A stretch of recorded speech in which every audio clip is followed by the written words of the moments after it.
Dear students, welcome to Gate Smashers. आज की video बड़ी खास है क्योंकि आज की इस वीडियो में हम लोग बहुत ही इंपॉर्टेंट कॉन्सेप्ट डिस्कस करने जा रहे हैं सी प्रोग्रामिंग का। इस वीडियो का टाइटल क्या है? How the memory is allocated to a process. मतलब मेमोरी हम कैसे एलोकेट करते हैं एक प्रोसेस को, या फिर आप ये भी कह सकते हो why the dynamic allocation is required. मतलब इन दोनों का ही कॉम्बिनेशन जो है वो इस वीडियो का टाइटल है। और इस चीज को एक्सप्लेन करने के लिए ना बड़े अच्छे एग्जांपल से आपको लेके आया हूं, क्योंकि ये सी प्रोग्रामिंग का one of the most important concept है। जैसा कि मैं अपने अगर पर्सनल एक्सपीरियंस बताऊं तो जनरली होता क्या है ना कि जब हम सी प्रोग्रामिंग करते हैं, जनरली फर्स्ट या सेकंड सेमेस्टर में हमारी सी प्रोग्रामिंग होती है, बीटेक की बात करें तो यहां तक जो है ना स्टूडेंट पहुंच ही नहीं पाते। मैक्सिमम स्टूडेंट जो है वो इस टॉपिक तक पहुंच ही नहीं पाते। सी प्रोग्रामिंग लगता है कि हाँ यार ऑपरेटर पढ़ लिए, फॉर लूप वगैरह कर लिया, व्हाइल लूप कर लिया, इफ एल्स कर लिया, बस। लेकिन एक्चुअल जो कॉन्सेप्ट है ना, जो इंटरव्यूज के पॉइंट ऑफ व्यू से चाहिए या कॉम्पिटिटिव एग्जाम के पॉइंट ऑफ व्यू से चाहिए, वो तो पॉइंटर्स और उसके बाद स्टार्ट होते हैं। तो इसीलिए इस टॉपिक को, इस पूरे एग्जाम्पल को अच्छे से समझना ताकि आपको पूरी कहानी जो है वो क्लियर हो जाए। चलिए स्टार्ट करते हैं। सबसे पहले यहां पे आपको एक प्रोग्राम दिख रहा है। इस प्रोग्राम की बात करें तो बहुत सिंपल सा मैंने प्रोग्राम लिखा है, हैश इंक्लूड stdio.h। यहां पे मैंने इंट जी, ये क्या है, मैंने ग्लोबल वेरिएबल डिक्लेयर किया, ठीक है, ग्लोबल वेरिएबल ले लिया यहां पे। और मेन प्रोग्राम हमेशा हम जो है रन, हमेशा हमें कंपाइल जो है ना सी प्रोग्रामिंग की, वो हमेशा हम कहां से स्टार्ट करते हैं? मेन से। मतलब वैसे कंपाइलेशन तो ऐसी चलती है, बट जब हम इसको एग्जीक्यूट करते हैं काइंड ऑफ, जब हम इसको समझाते हैं किसी को भी, तो उस चीज को हम स्टार्ट करते हैं हमेशा मेन से। तो मेन से जब हम स्टार्ट करें तो मेन के अंदर हमने किया क्या, एक स्टैटिक वेरिएबल ले लिया, ठीक है, और उसके अंदर हमने P नाम के फंक्शन को कॉल किया। P नाम के फंक्शन को कॉल किया मतलब P की डेफिनेशन कहां है? यहां है। तो मतलब कंट्रोल जो है वो P के पास जाएगा। P फंक्शन के अंदर हमने एक लोकल वेरिएबल ले लिया X और Q फंक्शन को कॉल किया। Q फंक्शन को कॉल करने का मतलब क्या है? ये रही Q की डेफिनेशन। तो Q जो है कुछ काम कर रहा है, उसके अंदर कोई लोकल वेरिएबल है जैसे A है, और कुछ इसके अंदर जो भी काम चल रहा है, हमने एक सिंपल सा प्रोग्राम लिखा है। अब होता क्या है, इस चीज को, इस पूरे प्रोग्राम को हम स्टार्ट करते हैं कि कैसे मेमोरी एलोकेट की जाती है। तो देखो यहां पे हम बात करें तो इसको एलोकेट कैसे करेंगे, जब हम इसको बोलते हैं एक प्रोग्राम। प्रोग्राम मतलब जो स्टैटिक है, जो रुका हुआ है। जब हम इस प्रोग्राम को रन करेंगे, मतलब जब इस प्रोग्राम को सीपीयू मिलेगा, तो इसका मतलब क्या है, ये हम इसको बोलते हैं फिर प्रोसेस। मतलब अब ये रनिंग स्टेट में आ गया, मतलब अब ये एग्जीक्यूट हो रहा है। तो लेट्स से कि इस प्रोसेस को हम स्टार्ट कर रहे हैं, और प्रोसेस का मतलब क्या है, इस प्रोग्राम को हम मेमोरी के अंदर ले आए। कौन सी मेमोरी? रैम के अंदर ले आए। जब हम इसको रैम के अंदर लेके आते हैं, मेन मेमोरी के अंदर लेके आते हैं, तो इस प्रोसेस को हम 4 पार्ट्स में डिवाइड करते हैं। 4 पार्ट्स मतलब इसका जो डेटा स्ट्रक्चर है काइंड ऑफ, कि कैसे इसको मेमोरी मिलेगी। सबसे पहले लेट्स से कि यहां पे सबसे नीचे वाला सेक्शन कौन सा है? कोड सेगमेंट है। कोड सेगमेंट मतलब जिसमें इंस्ट्रक्शंस, इंस्ट्रक्शन मतलब ये इंस्ट्रक्शंस ही तो है, एक एक करके आपको एग्जीक्यूट करनी, मतलब सीपीयू को एग्जीक्यूट करनी है। तो यहां पे सारी की सारी आपकी कोड बोल सकते हो, इंस्ट्रक्शंस बोल सकते हो, या फिर टेक्स्ट सेगमेंट बोल सकते हो। तो ये वाला वो सेगमेंट हो गया। इसके ऊपर कौन सा सेगमेंट है? इसके ऊपर सेगमेंट होता है जितने भी आपके स्टैटिक और ग्लोबल वेरिएबल्स होते हैं वो यहां पे लिखते हैं। अब इसका रीजन क्या है जी, कि हमने स्टैटिक और ग्लोबल के लिए अलग से जगह क्यों बनाई है? उसका रीजन क्या है कि जो स्टैटिक होते हैं और जो ग्लोबल होते हैं ना, उनका एक तरह से जो स्कोप है वो पूरे प्रोग्राम में चलता है। मतलब जैसे लोकल का क्या होता है, जैसे इंट ए है, ये लोकल वेरिएबल है, मतलब इसका स्कोप ना सिर्फ इस ब्रैकेट तक है। मतलब इसकी जो आप कह सकते हो कि दादागिरी जो है वो पूरे प्रोग्राम में नहीं चलती, इसका सिर्फ यहां तक इसको लोग जानते हैं ए को। लेकिन ग्लोबल वेरिएबल और स्टैटिक वेरिएबल जो होते हैं ना, मतलब वो थ्रू आउट द प्रोग्राम उनका स्कोप रहता है। उनको एक बार हम इनिशियलाइज करते हैं, एक बार हम डिक्लेयर करते हैं, और जब तक पूरा प्रोग्राम, पूरा प्रोसेस कंप्लीट नहीं होता तब तक वो चलते रहते हैं। तो ये जो है ना हमें अलग से रखने पड़ते हैं। तो ग्लोबल हमें और स्टैटिक हमें अलग से रखने पड़ते हैं, तो अलग से बना दिया। तीसरा सेगमेंट हो गया जी stack, one of the most important, क्योंकि जितने भी आपने फंक्शन कॉल्स यहां पे लिखे हैं वो सारे के सारे स्टैक के अंदर आ जाएंगे।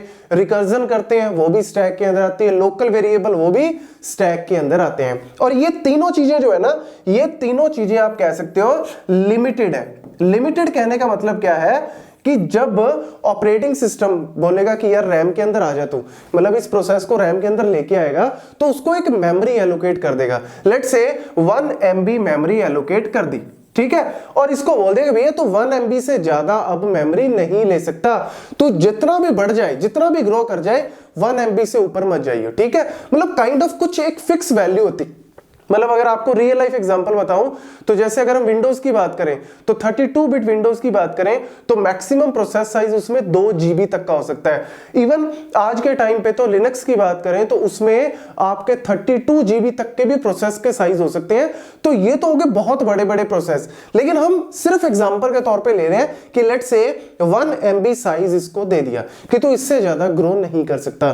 बट होता गया कि जब हम प्रोसेस को रन करते हैं तो some time we need to grow the memory, मतलब मेरे को एक्स्ट्रा मेमोरी चाहिए, मतलब मे बी कोई स्टैक ओवरफ्लो हो गया, या लेट्स से एरे को मैंने एरे लिया तो एरे को हमें पहले ही बताना पड़ता है कि भैया इतने साइज का एरे हमने लिया, लेकिन रन टाइम पे मुझे ज्यादा एलिमेंट्स को स्टोर करना पड़ गया, तो मेरे को जो है एक तरह से अपनी मेमोरी को थोड़ा एक्सपेंड करना पड़ता है। मुझे ज्यादा, मैं रन टाइम पे बोलूंगा ऑपरेटिंग को कि मेरे को थोड़ी सी मेमोरी और चाहिए। अब ये थोड़ी सी मेमोरी कैसे दे देंगे, इसको बोलते हैं डायनामिक एलोकेशन, और उसमें हम यूज करते हैं हीप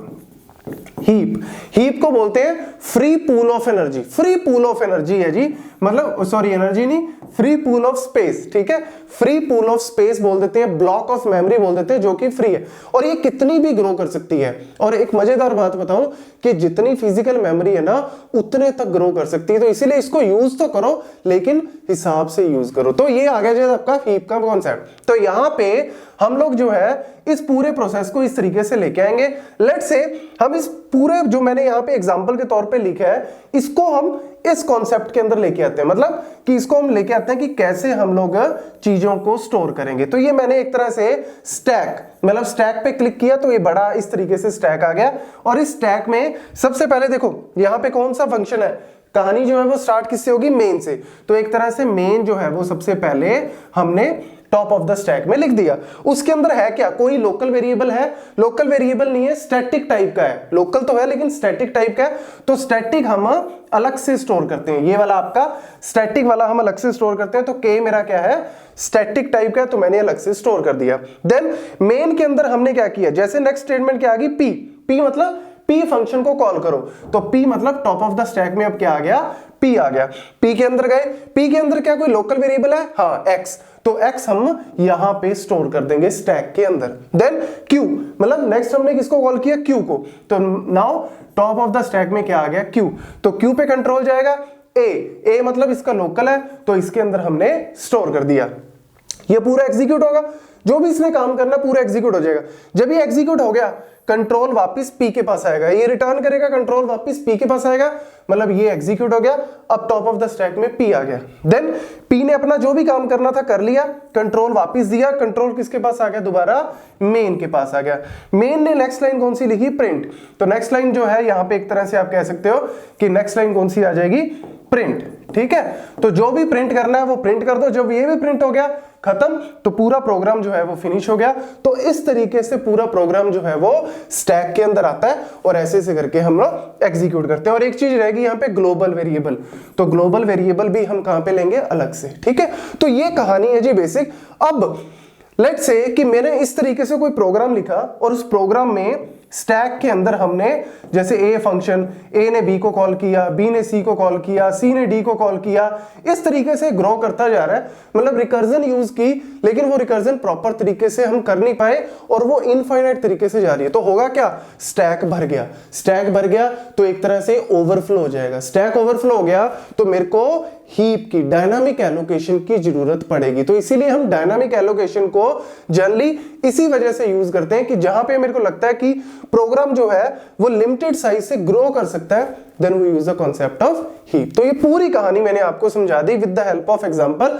अब हम बात करेंगे कि यार ये डायनामिक एलोकेशन जो करते हैं ये सी प्रोग्रामिंग में करते कैसे हैं, कौन से लाइब्रेरी फंक्शन है।